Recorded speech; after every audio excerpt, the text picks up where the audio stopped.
मंत्रिमंडळाने आज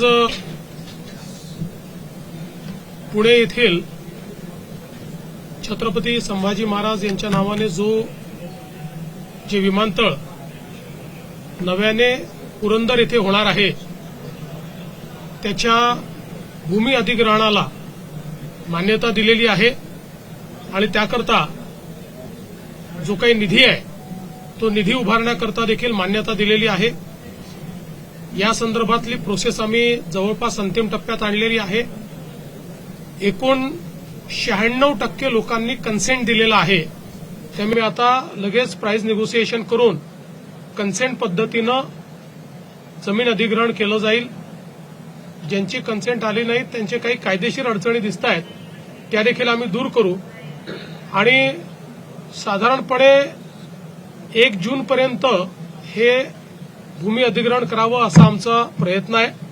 तशी 6 महिन्याचा अवधी आम्ही दिलेला असला तरी 1 जूनपर्यंत हे अधिग्रहण करण्याच्या संदर्भात निर्देश दिलेले आहेत। MMRDA ला अटल सेतूच्या जवळ प्लॅनिंग अथॉरिटी म्हणून जी काही जागा आपण दिलेली आहे आज त्या ठिकाणी सिडको आणि MIDCचे रूल्स लागू करून त्यांना जमीन अक्वायर करता येईल अशा प्रकारची मान्यता मंत्रिमंडळाने दिली आहे। यामुळे तिसरी मुंबई ही जी आपली संकल्पना आहे या संकल्पनेला मोठ्या प्रमाणात चालना मिळेल आणि अत्यंत वेगाने हे काम आपल्याला करता येईल।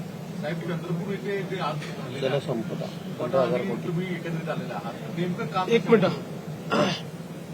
आज जलसंपदा विभागातही अतिशय महत्वाचा निर्णय आम्ही घेतलेला आहे आणि जवळपास त्या ठिकाणी 40 प्रकल्प आणि 100 कॅनॉल्स हे पूर्ण करण्याकरता आपण 15,000 कोटी रुपये हे नाबार्डच्या माध्यमातून दीर्घ मुदतीचं कर्ज घेण्याकरता मान्यता दिली आहे।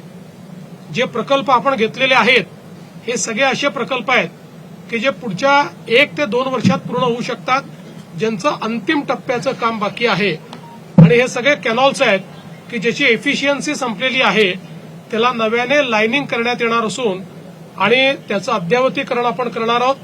हे जे काही आपण जे प्रकल्प पूर्ण करणार आहोत याच्यामुळे 3.5 लाख हेक्टर जमीन ही त्या ठिकाणी सिंचनाखाली येईल आणि जवळपास या कॅनल्समुळे 4.5 लाख एकर, तिकडे 3.5 लाख हेक्टर नाही 3.5 लाख एकर आणि इकडे 4.5 लाख एकर अशी 8 लाख एकर जमीन ही ओलिताखाली येईल अशा प्रकारच्या या प्रकल्पाला आज मान्यता देण्यात आलेली आहे।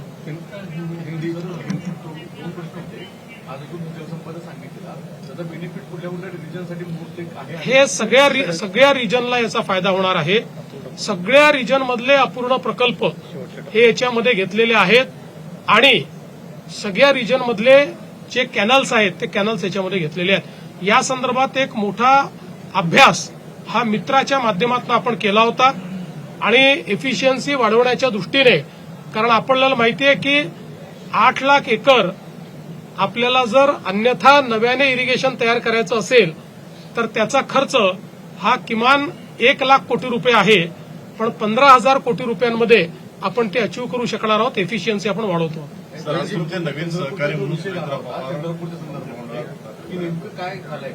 नाही, मला आता एवढीच माहिती आहे की चंद्रपूरमध्ये भारतीय जनता पक्षाचे महापौर झालेले आहेत।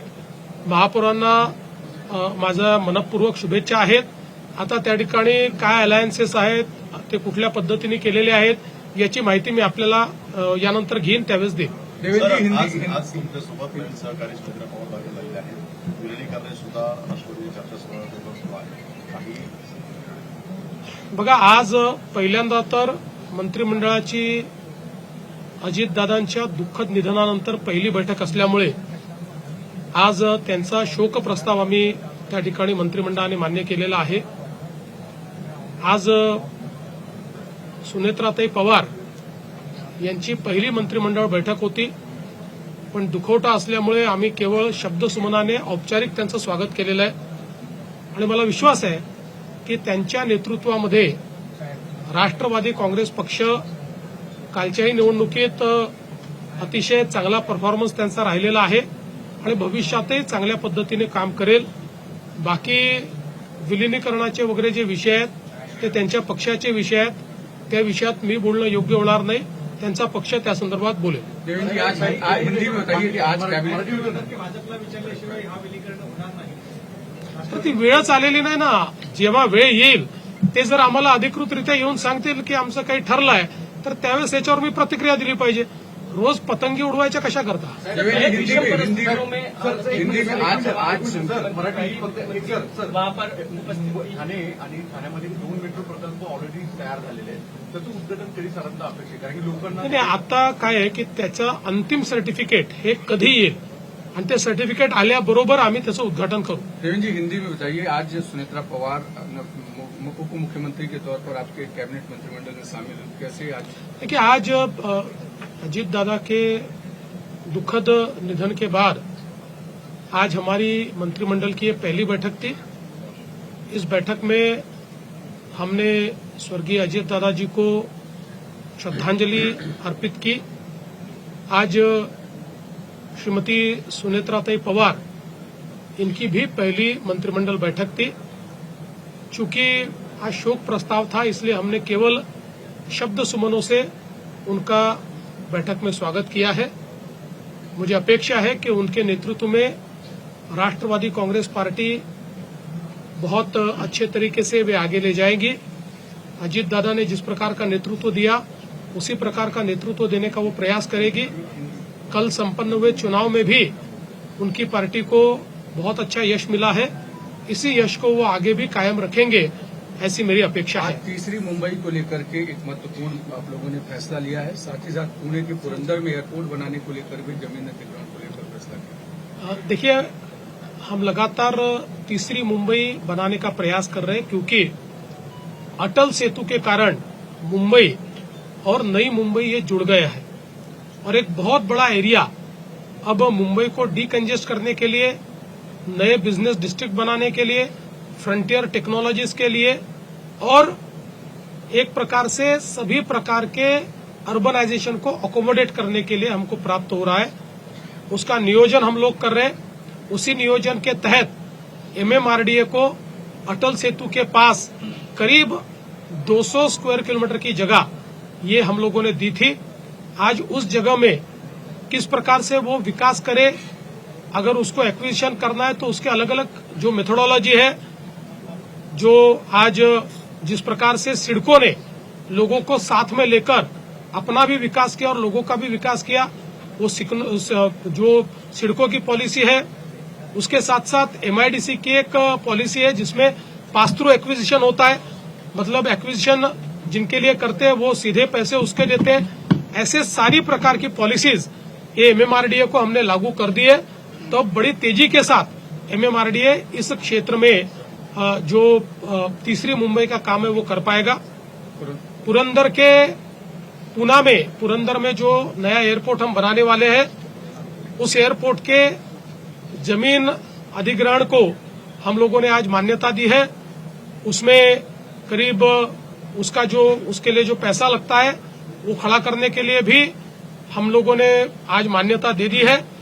हमको अपेक्षा है कि जून फर्स्ट वीक तक हम लोग इस जमीन का अधिग्रहण कर पाएंगे क्योंकि हम लोगों ने जब वहां के जमीन मालिकों से, किसानों से बातचीत की तो करीब 96% किसानों ने अभी अपने तरफ से उसके बारे में कंसेंट दिया है. तो मुझे लगता है कि बहुत फास्ट एक्विजिशन हो जाएगा.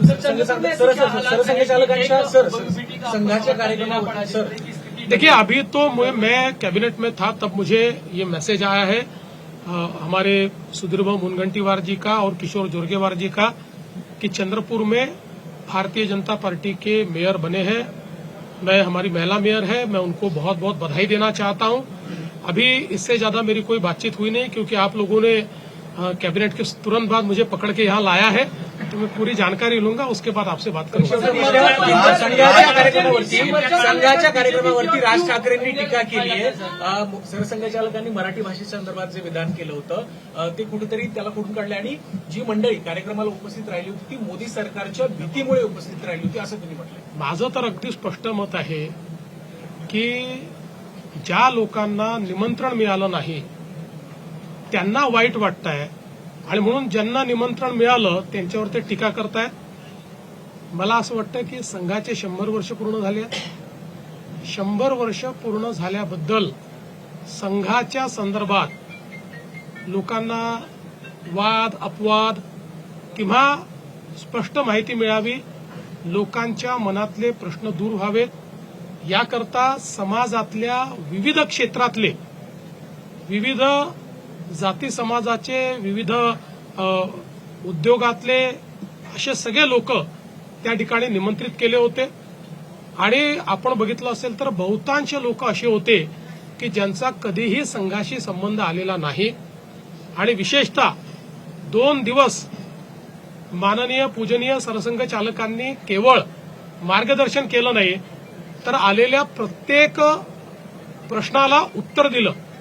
आणि जी उत्तरं त्या ठिकाणी आलेली आहेत त्यामुळे संघ विरोधी प्रचार करणाऱ्यांची दुकानं बंद होणार असल्यामुळे आता अनेकांना कुणाला तळमळ वाटते, कुणाला मळमळ वाटते, वेगवेगळ्या गोष्टी होत आहेत. त्यामुळे अनेक लोक बोलून राहिलेले आहेत. मला असं वाटतं की या संदर्भात त्यांची असूया एवढीच असावी सगळ्यांची की आम्हाला का बोलवलं नाही. आरएसएस को लेकर जिस तरीके से राज ठाकरे की टिप्पणी कैसे देखते हैं उसे? कि राष्ट्रीय स्वयंसेवक संघ को 100 वर्ष पूर्ण हुए. इसके उपलक्ष्य में अलग अलग महानगरों में पूजनीय सरसंघ चालक जी के लोगों के साथ संवाद के कार्यक्रम हुए. इसमें केवल एक तरफा संवाद नहीं हुआ. पूजनीय सरसंघ चालक जी ने लोगों के मन में हमारे देश के बारे में, हमारी संस्कृति के बारे में, संघ के विचार के बारे में, संघ के प्रकल्पों के बारे में जो शंकाएं थी, सूचनाएं थी, उन सभी को सुना और उसका जवाब भी उन्होंने दिया. हर प्रश्न का जवाब उन्होंने दिया. संघ के बारे में जो भ्रांतियां थी उसको भी दूर करने का काम पूजनीय सरसंघ चालक जी ने किया. मैं ऐसा मानता हूं कि ऐसा अमूमन होता नहीं है कि कोई इस प्रकार का संगठन अपने विचारों से परे लोग या जिनका अपने साथ कोई संबंध नहीं आया ऐसे लोगों को निमंत्रित करके उनसे सवाल जवाब करे और वो भी संघ जैसी दुनिया की सबसे बड़ी स्वयंसेवी संस्था के प्रमुख अगर इस काम को करते हैं तो मैं ऐसा मानता हूं कि अपने आप में एक बहुत महत्वपूर्ण इस प्रकार का कार्यक्रम था. और जो लोग इस पर टीका टिप्पणी कर रहे हैं, मेरा तो अपना मानना यह है कि चूंकि उनको निमंत्रण नहीं मिला इसलिए उनके पेट में दर्द है. एबीपी माझा, उघडा डोळे बघा नीट.